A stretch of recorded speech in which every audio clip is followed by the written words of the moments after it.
we have Lee Harrington, the man who brought us the Harrington Principle.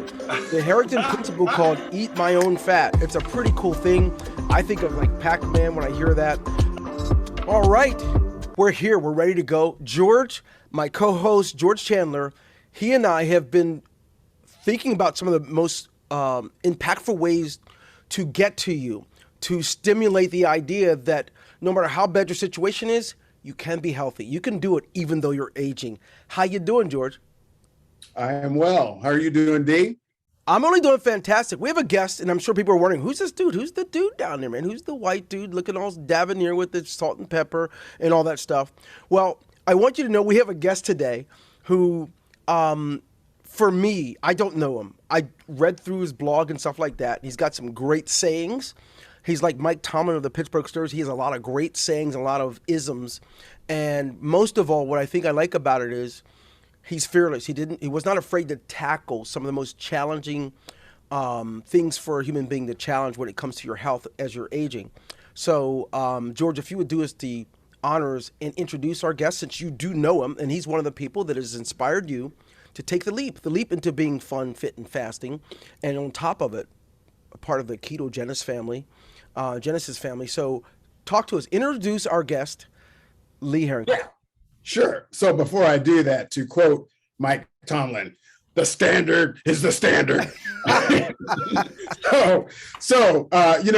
that vein, I've known Lee, got to be close to coming up on 20 years. So we go to the same church, but I followed Lee and his blog for a while now, and it's very inspirational. The thing I love about Lee is the fact that he is so authentic, so genuine, and really, truly has a heart for helping people. So I thought it'd be a great idea to have him come on and share his story, get his blog out there, because there's a lot of great things to glean from that. So Lee, why don't you just kind of share what your journey has been like, and we'll go from there, because I know we got a lot of questions that I'm sure your our listeners want to hear and learn more about you. So take it away, sir. And before you do, I want to give a backdrop for him to help him with this. So not that Lee needs help, right? Lee doesn't need no help. Lee needs no help. But for our listeners, I would like to ask you a question or two. And one of them is, first of all, tell us, it's not even a question, it's a statement. Tell us a little bit about, okay, why healthy eating and living, what happened in your life, and if you're comfortable with this, what your age is, and why now? What happened to you? So, great questions, by the way. Thanks for having me on the podcast. As George said, we go back a long way. Although I'm a little miffed, because I just learned just tonight on this podcast, he's actually been reading my blog and being motivated by it. You'd think he would come to church and talk to me about it, or pick up the phone, give me a little encouragement back, but no. The difficult part for me in this story is that people are being motivated and encouraged by me, and it feels weird to say that about yourself, but I know it's true.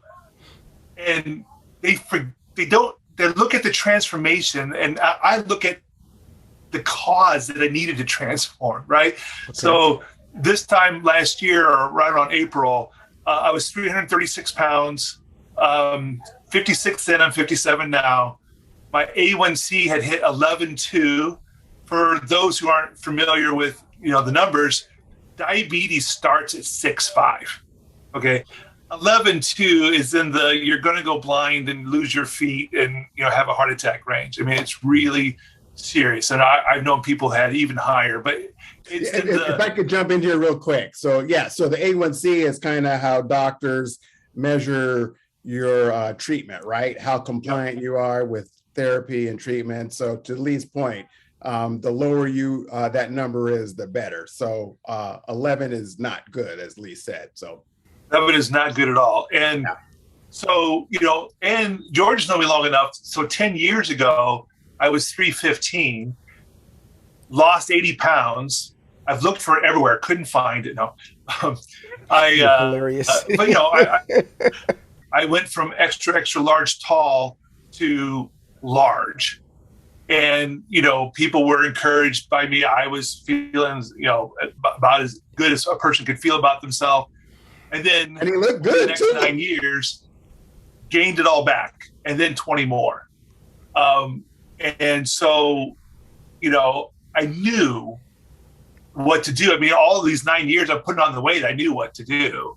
And you think it's bad to gain weight. Imagine having lost all that weight, thrown away or given away all your clothes. I'm never going to be fat again. And then not only are you getting fat, but you're having to rebuy all those clothes. Because like every 25 pounds is a whole new need for a wardrobe. Right? My wife is like, why are you buying clothes? Because I can't fit my clothes. So I do not in any way represent a paragon of virtue and discipline. I say that because a lot of people who are going to be listening are where I was a year ago. Mm-hmm. And I hear constantly, I wish I had your discipline. I wish I had your motivation. And I'm like, wow, if I had all that, then how did I get morbidly obese to begin with? And then having gone through all the work it took to get fit. I mean, fit. I mean, I had a little bit of muscles, I didn't have it happen again. That's not the sign of someone who, is super disciplined. So I say that because I do want people to be motivated. I do want people to know that no matter where they're starting from or how many times they failed before, it's still your life. You got to get on the horse. You got to, work to improve. And what's happened in the year? So that was April last year. I am down 70 pounds as of this morning. Now, I'm in the middle of a fast, and we'll get to that. So, 10 of that will come right back as soon as the fast is over. But still, 60 pounds is pretty good. 8.5 inches off my waist. I am off Trulicity, metformin, and glipizide, and I was scheduled to go on insulin. And that was, again, the big kicker that I finally needed to get on it. I'm off all the meds, never did need to go on insulin, and I've had an A1C below 6.5, so in other words, non-diabetic, since July of last year. Well, Lee, it's been below 6, right? Give yourself credit, man. It's been below 6, as I recall. At the last reading, it was 5.8. Yeah. I'm expecting 5.2 at my next reading. So, I'm going to let it happen, and then I'll claim it. It has, I got you. At my next reading, I should be in the normal range. In other words, I'm pre-diabetic now, or as I call it, post-diabetic, because I'm going the other way. So, and I almost say more importantly, but because getting off of diabetes is hugely important, so it's hard to say more important. But I feel awesome. I wish I could take people and put them in a day of me last April and how I felt. Right? Because for me, it was never about being fat. I wasn't fat growing up, so I don't have any of the mental issues that come with being fat, the self-esteem, all that stuff. I don't have any of it. I got married before I got fat, and that's a sad sign of what I think about being a husband. But I'm just saying, being fat didn't bother me. But I was getting old. Because I'm 57. You guys are a little older. We're both born the same year, probably the same month. All right. So but I have to just slow down a minute because I want to get to the question of that pivoting point. And it sounds like you had a visit with your doc, even though you'd already went up and down and up and down. It came to April. Yep. Maybe you realized after seeing the things that happened in COVID, and you saw different things, maybe been to a few funerals, and maybe it was more real for you in April of 2021 that you're like, okay, all right, I can do this, and I certainly don't want to go on insulin and things like that. Is that kind of some of the influences there? It was absolutely a health scare. Absolutely. It was all about being terrified of going blind because that's a primal fear. I've had bad eyes my whole life. 10 years ago, I had a bad night in the hospital. And that is what clued in that I wasn't going to die young. See, I was prepared to die young. Mm-hmm. I had insurance. It's a stupid way of thinking. But the thought of living sick, that's what dawned on me that horrible night in the hospital was that I'm not going to die young. I'm just going to be sick. And that was the first transformation. And again, I lost the fear because I lost all the weight. I started feeling good. The fear went away. And so in April, the fear hit again because 11/2 I knew was really bad. And I had been having blurry vision in the morning. And, within 30 seconds or so it would clear up. It just a switch went on in my head. Oh my gosh, that's diabetes, So it really was. And it was an instant decision. I mean, I didn't look back, right? I mean, I had been trying to get on track for the 9 years, right? Not every day, obviously, or else I wouldn't have got there. But, I never could. I couldn't get myself to do the good that I knew to do. And that day at the doctor's when I saw that there's a light switch that went on and, I didn't look back. Now, if I could have known how much better I could feel, I would have done all these things much, much sooner. And that's the message I try to tell people. Lee, I think you'll find that that's one of the part of the story is that some of the greatest benefits aren't even visual or a matter of looking at the scale. It's how great you feel. So, absolutely. I mean, I that's so amazing within itself. Now, for our listeners, you're listening to Fun, Fit, and Fasting podcast with George Chandler and Dwayne Golden, and we have a special guest today. We have Lee Harrington, the man who brought us the Harrington Principle. The Harrington Principle called Eat My Own Fat. It's a pretty cool thing. I think of like Pac-Man when I hear that. I wanted to just clarify something. It's unique. I think not only do you feel good, it shows in your, I don't know if your complexion's changed here, but I look at your before and after pictures on your blog, and I say even your complexion has changed. The amount of blood flow in your skin and so forth, everything seems to have changed just from the outside looking in. And I think that's something we all have experienced when we make that big change. So for our listeners, if you're hearing this, Lee is not extra special in that God loves him more than he loves the rest of us. He is a special dude, but he's not special. He's special. He's special, all right. He's special. But this can work for you. Don't be unencouraged. It happens if you're a man or a woman, a child or a teenager or older. We can make purposeful changes that will help us. And so that's what Fun, Fit, and Fasting is all about. Even if you don't know what the numbers mean, the most important things you would have heard today isn't his numbers from his A1C or any other of his numbers. The best thing you could hear is how he feels now and the fact that he doesn't have to go on insulin and has already been removed from the diabetic pills. Sometimes it's not even scientific, and you can hear that right here at Fun, Fit, and Fasting with Dwayne Gold and George Chandler and our special guest, Lee Harrington. George has brought us a guest today who really, after reading the blog, I could have just brought his blog on to the podcast and we could have just talked to the blog because it's that good. And so tell us a little bit about your blog. You started a blog. If you can tell us a little about what inspired you to start this blog, and then how can people get to it so they can come out and follow you and know more about how they can see what's going on with the Harrington crew? It's less of Lee, because I'm trying to lose weight. To be less of Lee. I like it. I like it. .wordpress.com, and because I started it 10 years ago. I told you that I had the bad night in the hospital, and the next day I started the blog. I told all my friends before I'd lost a pound, before I'd had any success whatsoever, I wanted to box myself in. So I figured if I put it out there, then I wouldn't quit.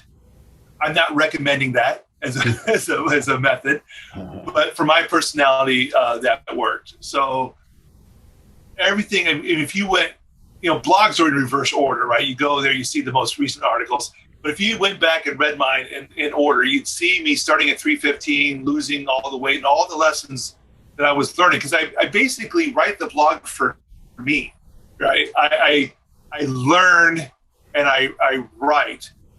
That other people can get benefit from it is really the bonus. Well, I get the benefit. Lee, you get the benefit. I never heard of you or met you, right? You didn't know that. However, as I was talking about before we went on air and started recording, I did mention that about 102 days ago, of the influence of someone who your blog did influence, who let me know that I could even go into a greater challenge of trying keto, he was influenced by your blog, and I'm thinking it's for women. That's not for me because nothing tastes good when you do that stuff. And he's like, "Oh no, you're wrong. You don't know. You can do this." That was some of the inspiration of this blog. Now that I've actually gone and seen it myself, isn't it interesting that he told me that, but never sent me to your blog? I didn't get it until before this article. He was trying to hoard information. He wanted to be the sole source. No, it's He good didn't even stuff. tell me he was reading my Hanging up blog. on me. No, we are George, because you're the man, the myth, and the legend. Yeah, right. And We love George. as we think about your blog, tell us a little bit about this Eat My Own Fat. I think that's great. I call that the Harrington principle. Instead of doing what much of America does, we're all told by nutritionists and personal trainers that we're supposed to burn calories. We're supposed to eat, get a lot of calories, eat every 2 hours, and we burn those calories right back off. That's the worst. That's just terrible. Stupidity. But tell us about the Harrington principle. By the way, for the people listening, Dwayne just coined that term himself. I have never called these the Harrington principles. But when you're fasting, because people will act, because again, not only do I have my blog, I participate on a couple of Facebook groups that have like 100,000 participants. And so I'm out there and I get pushback. And I love it. I mean, I'm the kind of guy, I'm like a Michael Jordan. You insult me and it just fuels me. I'm really going to dunk on you now. Not that I could ever dunk a ball. But the people are afraid of fasting. And it's incredibly healthy. I mean, we can go into the whys, maybe another episode, but look up Dr. Jamnadas on YouTube. He's got, it's really long, but it's awesome.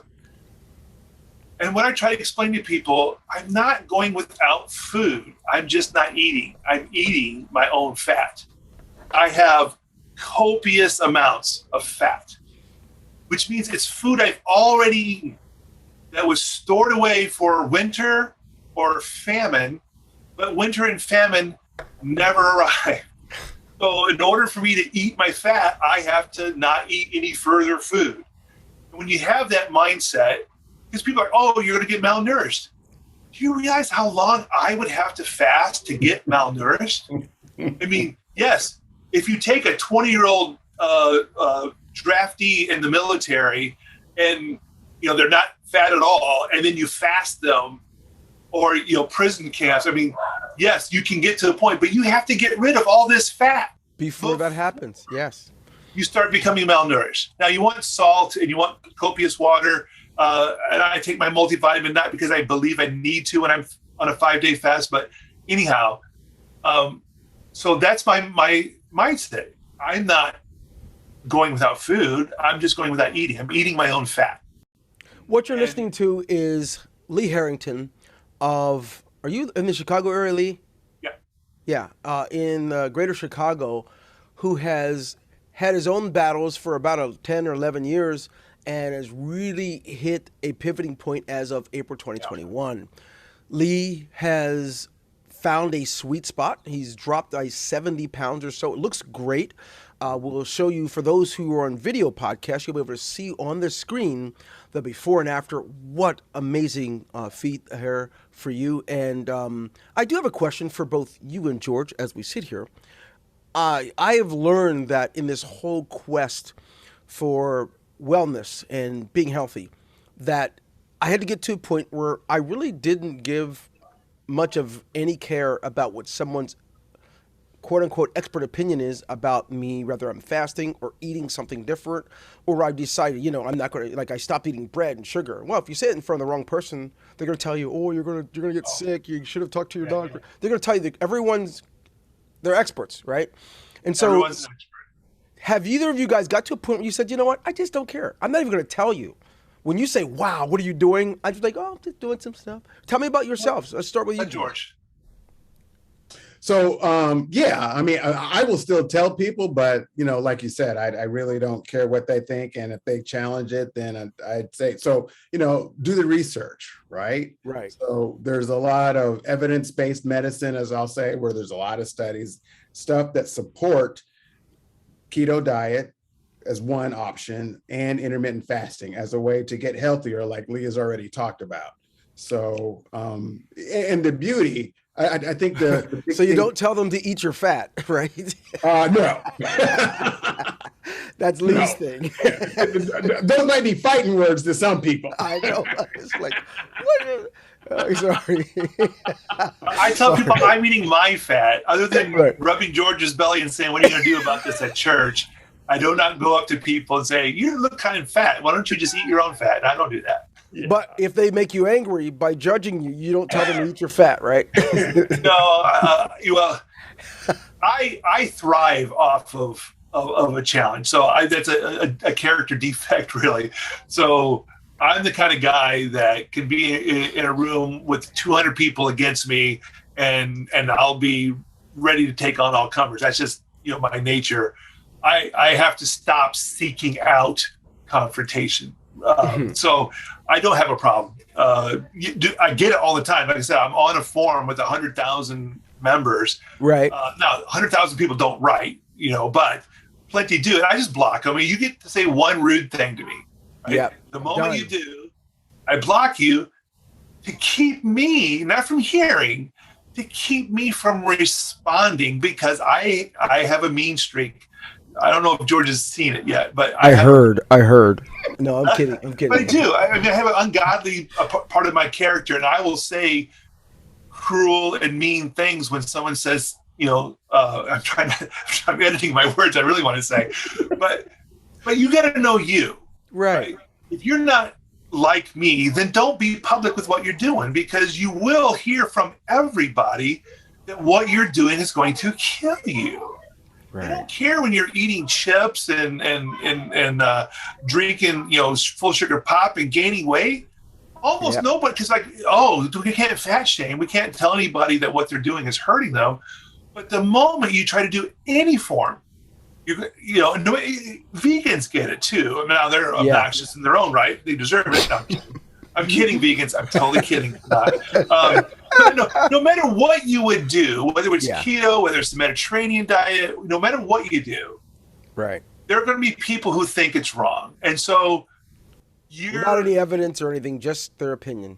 Well, so as the saying goes, right? Haters are going to hate, right? So, so it's unfortunate, but that's the world we live in, unfortunately. And you got to work it out for yourself. That's in other right. words, this whole thing about fasting. I didn't fast 10 years ago when I lost all that weight. I wouldn't be fasting now if I didn't need to. Right. This month I'm on carnivore. I wouldn't have started that if I didn't, do what you needed. Like, if eating everything in moderation was all I needed to do to lose all this weight and get healthy, why, sure, I would choose that. Right. So I tell people, start with that. Yes, sir. Stop doing the stupid stuff. Get rid of your sugared sodas and the ice creams and the candy bars, stuff every healthy diet tells you not to eat. Start there and eat everything. Just eat less of it. That's a good place to start. I happen to think keto is a great way to get healthy and lose weight. It's not a great starting point. I got to be honest with you. I don't think it's a great starting point.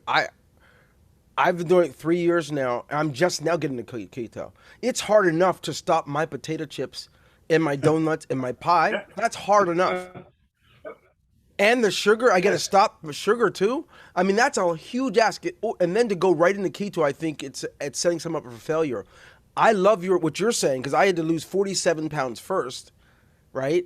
And then, of course, when I hit a new set point and I can't go much lower, it's exactly what you're saying.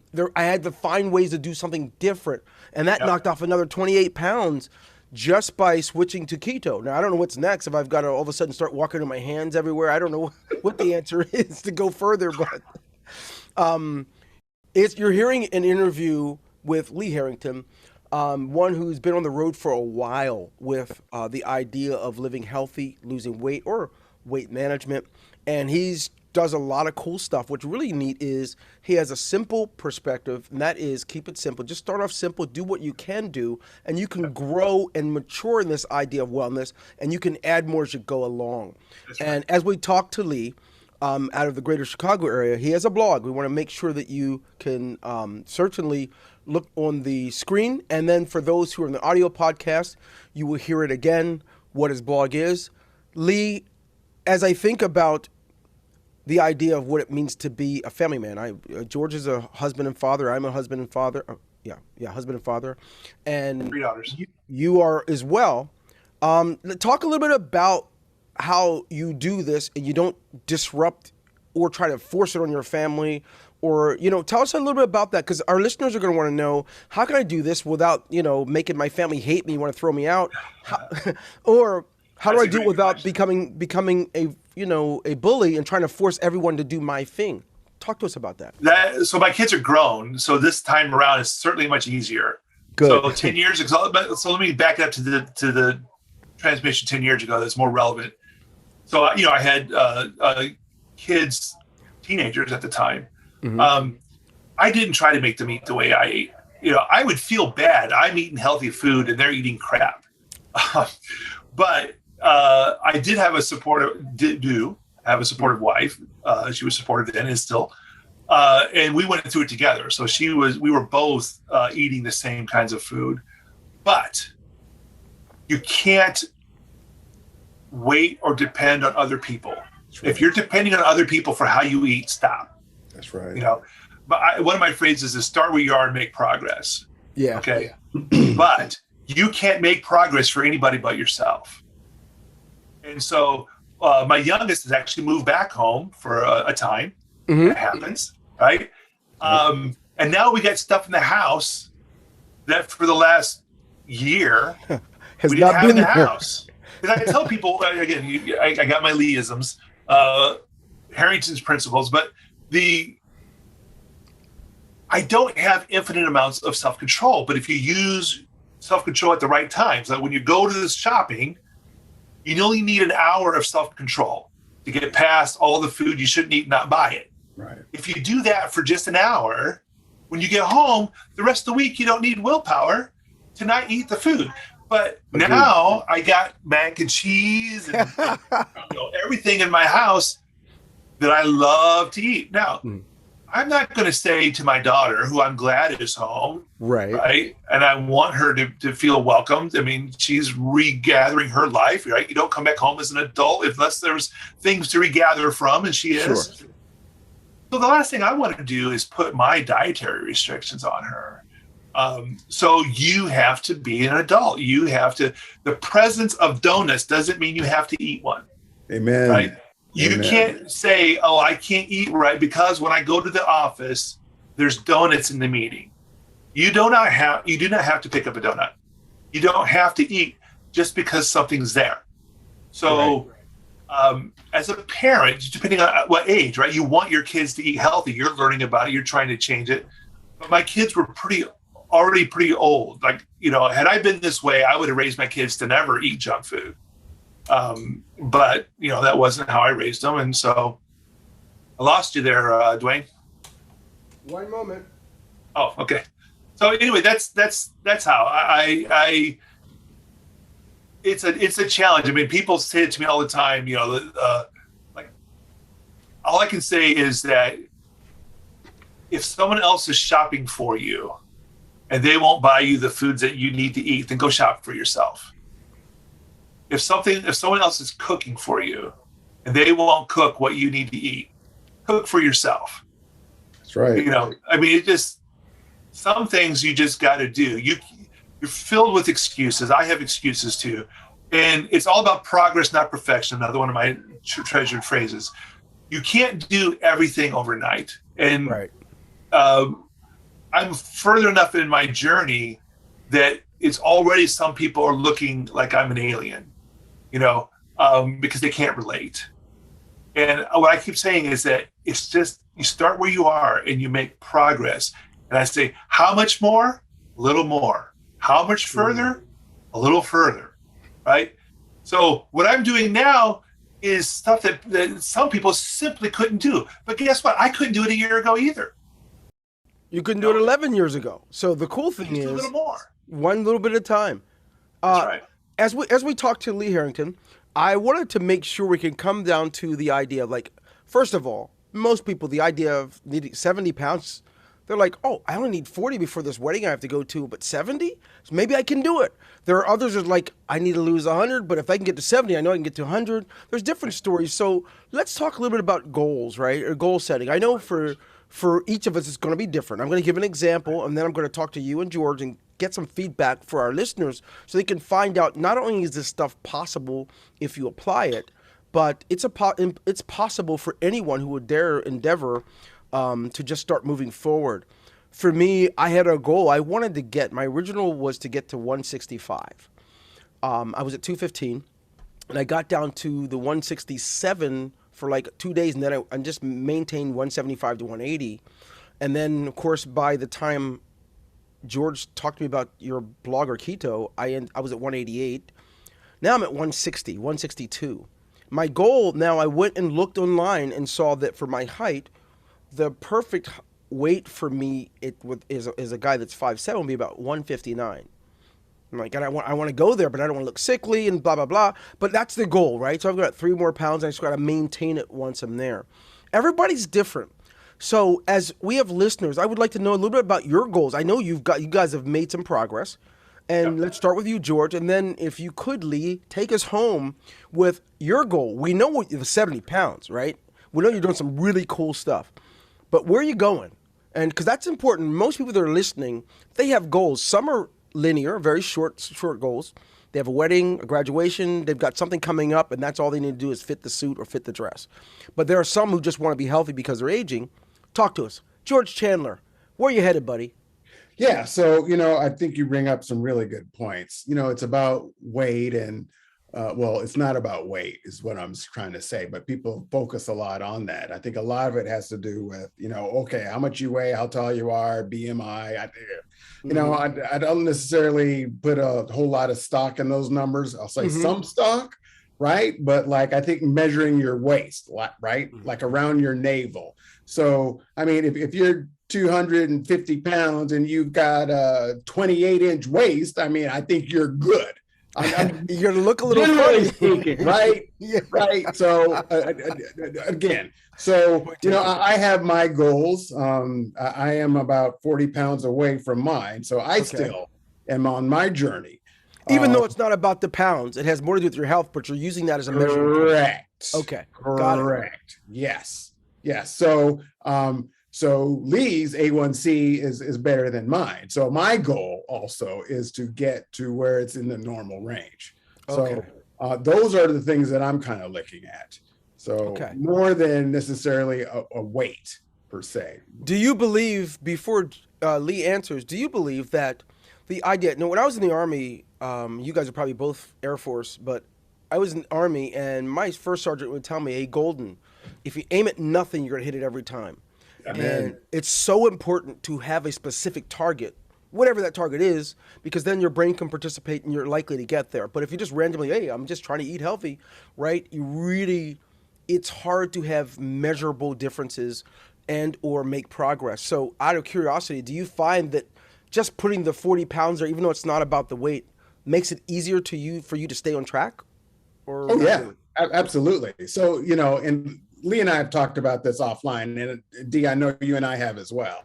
It's about trying to get that, not about trying, but it's getting that immediate feedback, right? Yeah. So that is incredibly important. And there's a myriad of ways you can do that, right? As far as how you achieve that. But getting feedback to know that you are on the right track. And yes, we all slip up. Everybody knows that. And, you're human. It's okay. But as Leah has already said, so I'm paraphrasing here, but basically what you do is you start, you get back on the horse and you keep going. So that's it. Yeah. That's it. So goal setting is important. Lee, and you could use some of your Lee verbs in this whole process, it doesn't matter to us, but talk to us, the goals. No, you didn't 70 pounds is a lot, bro. It's like you lost another human being, right? It's like you literally cut out a 10-year-old and put him on the side. So that's a lot. Now, that's on the waist to get to somewhere, or is that just okay? Tell us about it. Because I tell people I'm not healthy. I'm less unhealthy. Right? So if you're in a sports car and you're driving 180 miles per hour, Mm-hmm. and you slow down to 140, Mm-hmm. you've done a good thing. But you're still going 140 miles an hour. It's still very, very dangerous. Now, you can't get down to 55 unless you go to 140, 120, 100, Hello. right? Okay. Okay. Yes. But you got to understand you're still in the danger zone. So I can't go, look at all these wonderful things I've done for my health over the last year. I'm still in the danger zone. And I think weight, you can't avoid having goals for weight, but I think it's the worst goal. Yeah. Because some of the things that you want to do for your health increase your weight. Like putting on muscle increases your weight. Getting your bones stronger increases your weight. So you got to scale. It's the easiest thing in the world to measure. And I have my goals. So I had 3 goals starting out with. Okay. I wanted to, and they're all, the top goal is to get healthy. Okay. Then you want to break it down because that's too vague, right? And I wanted to, I didn't know it was called putting diabetes into remission. That actually kind of formed about 6 months later, but I wanted to put my diabetes in remission. I wanted to get off all my meds and get my A1C below the diabetic level. You know, that one I've achieved. I wanted to be able to exercise vigorously for an hour. Okay. I don't want to run a marathon, but I want to play basketball. I want to be able to be vigorous. Yeah. I've hit that just not that long ago. And my third one was to get down to 215. Go ahead, George. No, so, Lee, you brought up a really good point. And I give Lee credit for this. So again, in following Lee's blog, he talks about, again, this is the fun part, I think, you're exercising and having fun. So Lee, and I just recently told him about this. He was the impetus of me buying an Oculus. So Supernatural is the one. Awesome, so, yeah. So the thing is fun. It's enjoyable. You're burning calories. So I credit Lee for that. So, but that's the fun part of, this whole journey that we're on, in my opinion. So, well, I think we're probably can peel back the layers of this onion for quite some time.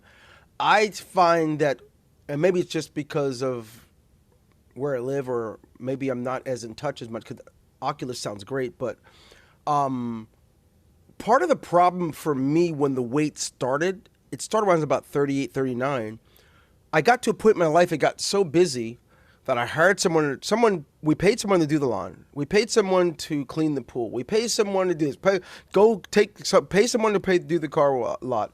Oh, we got to do what? Let's call somebody in the phone book, have them come move that stuff out of the basement and take it there. Before you know it, our busy and privileged life is part of what's killing us and puts us on this track to gaining an average of, God knows how many, 5 to 10 pounds a year. And then before you know it, 15 years goes by and all of a sudden nothing makes sense.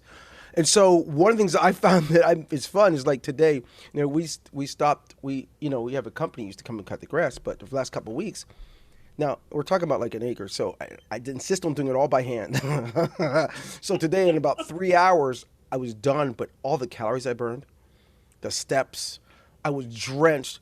I can't remember the last time I burned that type of energy, that type of fat. And here's what's really cool. I'm in ketosis and I burn that kind of fat.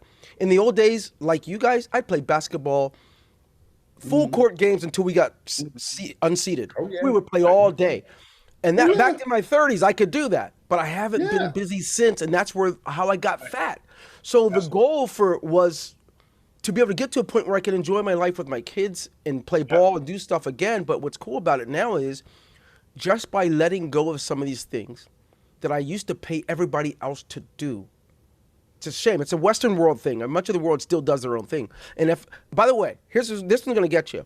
If we go to the mall or the grocery store, by the way, I'm going to ask a lot of you listeners to think about this for a minute. My wife and I, we try to find the furthest parking space in any lot, raining or shine. Always take that one. And we go to the grocery store, we try to go down every aisle, even if we're going for one thing, just to make sure we get as much, use our body. We stop using our bodies by the time we hit 40, and we're just not starting to use it again. We have to get back, where we can, start, leveraging. So as we think about goals, Lee Harrington, you've inspired me. Okay, you're younger, right? You got a lot of hair and all that stuff. Like all the stuff that makes you younger. But I tell you, you're an inspiration. I know I'm excited about your goal, but you didn't really tell us what that end goal was because I want to make sure we bring you back. I want Sure. people to be able to follow you besides tracking your Those are blog, three goals. I mean, to your not be better health. diabetic, You said your first one was not be what optimum diabetic. health. Yeah. To be able to exercise vigorously for an hour Okay. and to get down to 215. 215. Okay. Now, but mind you, you have to have a lot more little goals. Oh right? yeah. Because those big goals don't happen in a day. They don't happen in a week. And if anybody that would read my blog, man, I am crowing about the latest thing that I improved in, the latest change. It's been a year now, so now I do a lot of pictures of me this year in this shirt versus me in the same shirt a year ago. I mean, people got to think, well, Lee is so stuck on himself. No, this is what I do to motivate me. I am Exactly. for victory after victory. So if I'm not losing weight, and I went through a 5-month stall. I mean, it just broke in June. So for 5 months, I'm doing all that I do. We haven't even talked about fasting yet, but I'm fasting 18 hours a day, 5 days once a month. I'm low carb. I thought I was keto, but I've learned I wasn't. We can talk about that maybe in another episode. But the point is, I was still working hard, and the weight wasn't budging. And the one place that I measure around the belly button, right? Because that's where that wasn't budging either.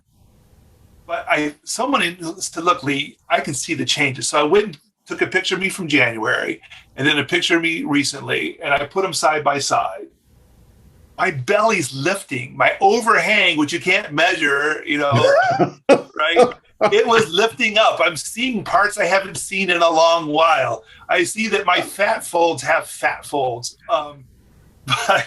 So I'm not saying don't have goals. I'm saying have a lot of goals. Don't go by just weight. Don't go by just how much you can bench press. I work on my sleep. I work on, I want my cholesterol to come down. I want my triglycerides over HDL to improve. I want all of these things. In essence, goals give birth to new goals, which gives birth to new goals, which gives birth to new goals. But you can still have the primary ones there. Keep in mind. You got to have them. I'm sorry, but the thing with the weight, which is why I don't like it as a goal, even though I have it, I'm being a hypocrite, is it's not under your control as much as you think it is. And but still, you got to have a baseline of measurement. I don't think it's about that. It may seem very vain to hear. What I'm going with is you have the goal, and from the goal, you get your action items, right? How am I going to get to that goal? Yes. Sometimes you don't hit that goal, but you're doing the action items, okay? The supportive behaviors that help you to reach that goal. Right. But if you just clue on the weight, you'll doubt your actions. You'll say fasting isn't working because I didn't lose weight this week or this month.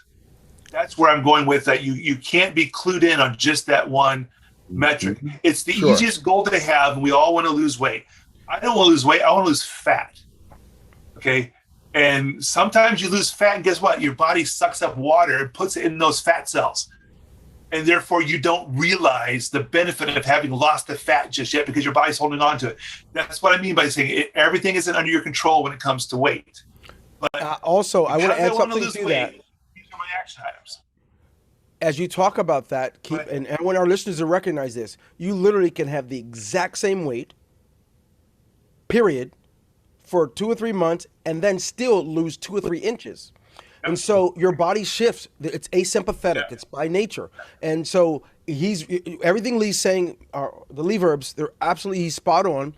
And so even though we use it as a measure, it's not 100% reliable as an isolated goal. Right. It's just one to keep in mind that it will happen. Now, what's beautiful about this is I can give you my own experience. My wife and I was like, man, I was stuck. Remember, George, I was telling you, I can't get past 167. Even though I was stuck there, I'm like, oh, crap. All the room I had in that shirt, I couldn't button it in church 2 weeks ago. Now I got space, and it's like, but I still weigh 167. There's that water. There's that, of course, there's that the shape shifting. Muscle. So Muscle. I saw your guns. Oh, Mine yeah, aren't as impressive as yours yet, but I'm working on it. No, but it's exciting. Lee, I personally, as we do have to come to a close, I love being able to talk about this stuff with George every week. But I love your energy. I love your story. I can't wait to track it all the way to 215. And at the same token, I noticed on your blog, a lot of our listeners aren't aware of it, but we use a lot of tools to help us with these goals as well. And so we have our fasting tools. You said talk about fasting. I personally have been fasting now, I think for 102 days, 20 hours a day for 102 days. You don't have to do that, by the way. And it's a matter of just getting started. That's me 3 years later. I'm just here to talk about the tools. I use a fasting app. There are apps that will help you. Many of you aren't sure what to eat. If there are healthy things, you can find it on TikTok or Instagram. Yep. There is the biosensor feedback to find out if you're in ketosis that George uses. There's a lot of tools out here. We try to include some of these in the description. If you're listening on Amazon, Pandora, any of those, we try to put a lot of our resources right there in the description as well. Be sure to use it. We can't do it alone. And as Thomas Morton said, no man is an island. And because of that, we require the inspiration and the great words and the isms of guests like Lee Harrington, of the great George Chandler, and many others who you will hear from. Thank you, first of all, George, for the amazing introduction. And I'd like, if you don't mind, I'd like to have you back in like even a week if you're okay with it, sure. Lee, because I wanted to talk to you a little bit about the fasting part, because we are fun, fit, and fasting. And there are some things that people need to be freed, and not so restricted with the idea that I have to do 18, I have to do 20, we want to talk about that with you, right, George? Yeah, absolutely. And I want to thank you, and let's see if you have anything more you would like to share with our listeners. And when you do share that, give them your blog one more time. Sure, it's Less of Lee, because I'm trying to lose weight. So Less of Lee, there's Less of Lee around, .wordpress.com. And thank you guys for having me on. George, hope to see you in person at church real soon.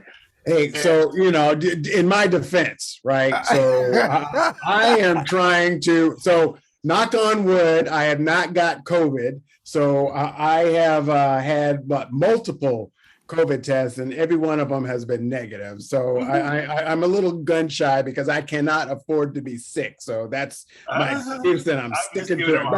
But virtual, I love services, watch it, and so yeah.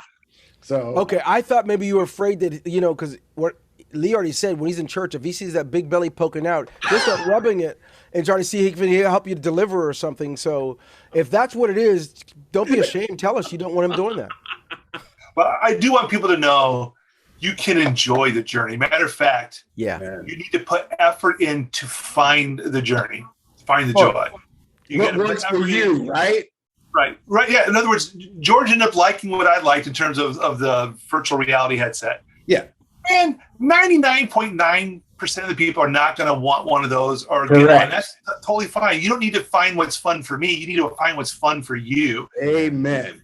Make food that you enjoy. And we'll save it for a whole other podcast. I'm just saying I am loving my life. I'm not just loving the results.